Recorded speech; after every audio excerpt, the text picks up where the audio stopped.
Warning: the following video has not been approved by the Comic Code Authority and is intended for mature audiences. Viewer discretion is advised. Hey, what is up, everybody? Welcome back to a special episode of The.Comic.Assassin. Today I'm doing a little bit of an impromptu video about Marvel direct subscriptions. Now, when I'm talking about direct subscriptions, I'm not talking about having a pull box at your local comic book shop or through Midtown or another online retailer. I'm talking about going to Marvel and actually doing a direct subscription, meaning that you are pre-ordering usually 12 issues. Now, if it's one issue a month that comes out, then you're pre-ordering a whole year's worth of comics.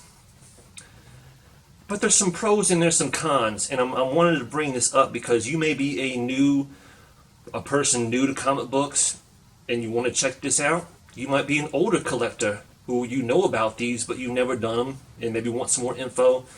Or maybe you're a person who's done some online, these kind of direct subscriptions, and you have some stories to tell or some advice. And I'm only going to be talking about Marvel because I've never done one through DC. So if anything's different with DC that you know than what Marvel does, please put it down in the comments. I'd love to know.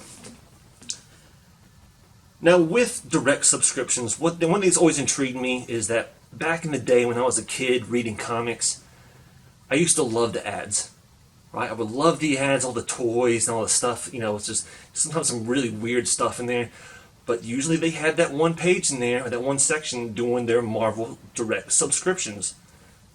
And I was like, wow, I just got done reading Amazing Spider-Man.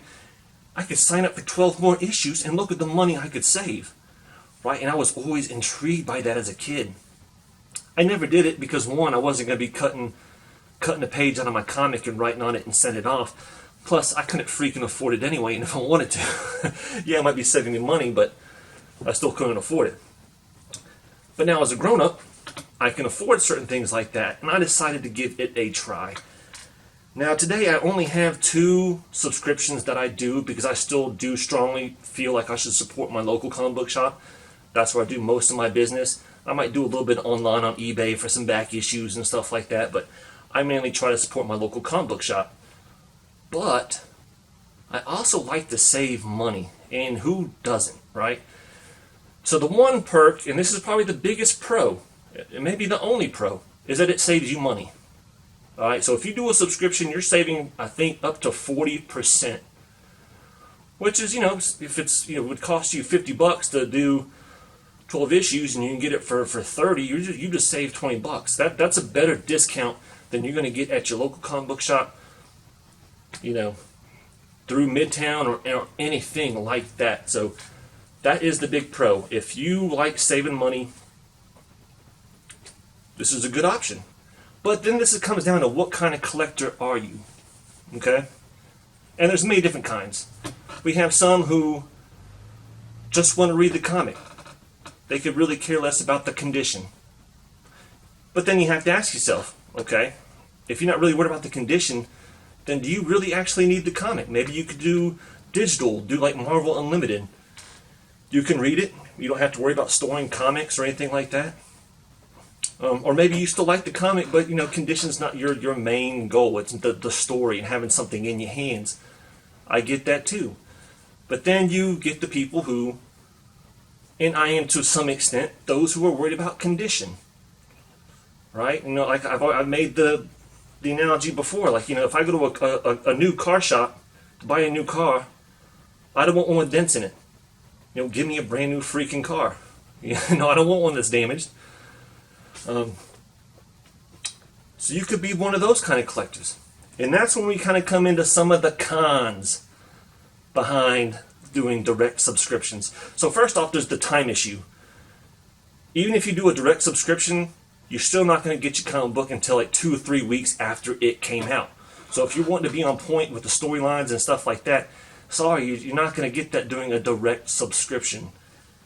So there's the waiting game. And then comes when you actually get it. So here it is.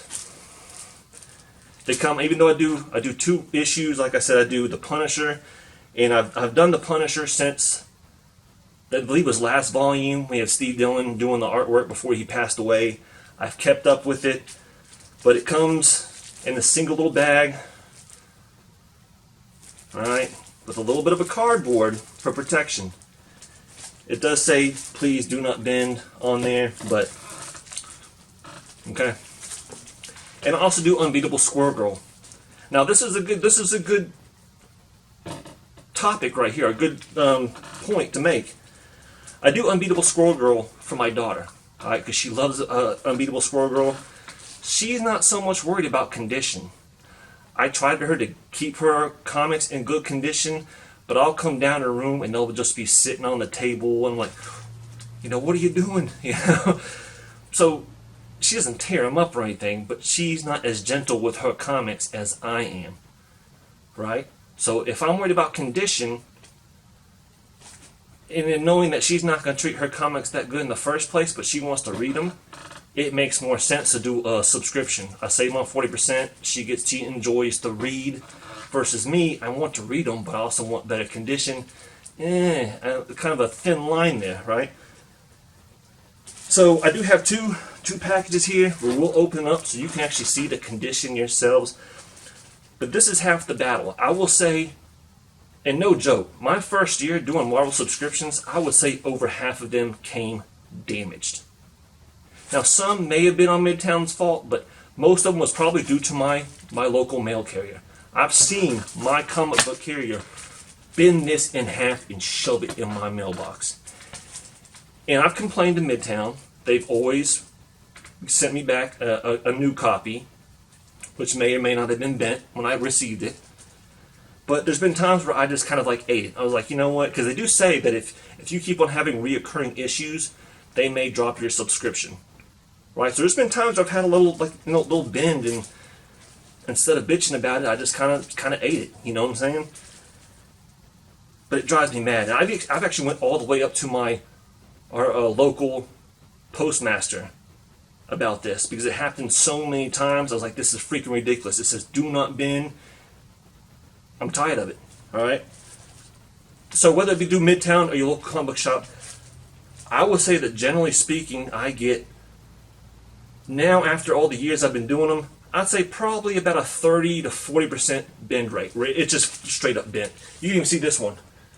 It's not flat. It's got a curve to it, right?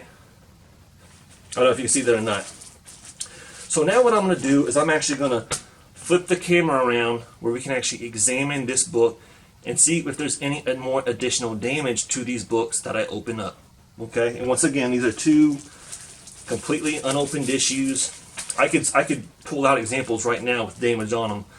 That might make it easier, but I figured to be more transparent, we'll do two unopened books here. Alright, turn around this camera. Okay, so I want to start with the first book, and it ended up being The Punisher. So this is number 13, and as we can already see, look in the top left corner, you got dings right down here. And this is one of the big things I get are the color rubs, where the colors start bleeding out. Other than that, it's not too bad. I found much worse. We have another little ding on this corner. Let's see on the back. Yep, got another little, almost like a little small kind of blemish right there. So that's the first one. Let me open up this second one. If I can find out what I did with it. Alright, so we're going to go ahead, we're going to open up number 2.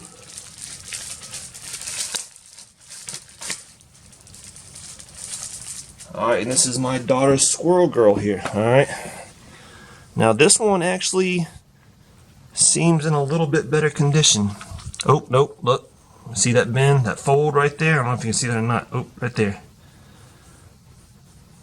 So we got some bends right there. You can see with that light.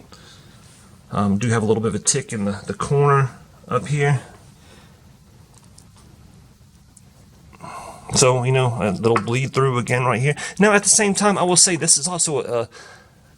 yeah, it's folded up here in this corner. So, once again, 2 new books. Alright? Yeah, I saved the money on them. But is it worth it? You know, and once again, that really comes down to what kind of collector are you? So with that said, I hope this is a little bit informative that if you're interested in trying these kind of direct subscriptions, that there is a drawback. I hope none of this ever happens to your comics, but I will say that even though maybe 30 to 40% are bent, I will say 80 to 90% of the ones I get have some kind of damage to begin with. Some of it is Marvel's fault, because nowadays they're using these crappy quality paper and inks where some of them you just touch and you got a color rub. So some of it is Marvel. And then you have the shipping aspect to it, and the lack of protection. If you look at this board, look. This is how flimsy this board is. Alright, it's not, it's thicker than regular paper, but it's not thicker than a standard backing board. So there could definitely be some more stuff with that. So that being said, I hope this video does help you in making a decision if you ever want to do a subscription. But once again, it comes down to what you're really aiming for. For instance, for me, I love my Punisher, but I want them in higher quality. My daughter, she likes to read them. I want them in higher quality, but knowing that she's not going to be as careful with them, I'm more okay with it. So, with that being said, thanks for watching the little impromptu video from The Comic Assassin, and we'll see you next time.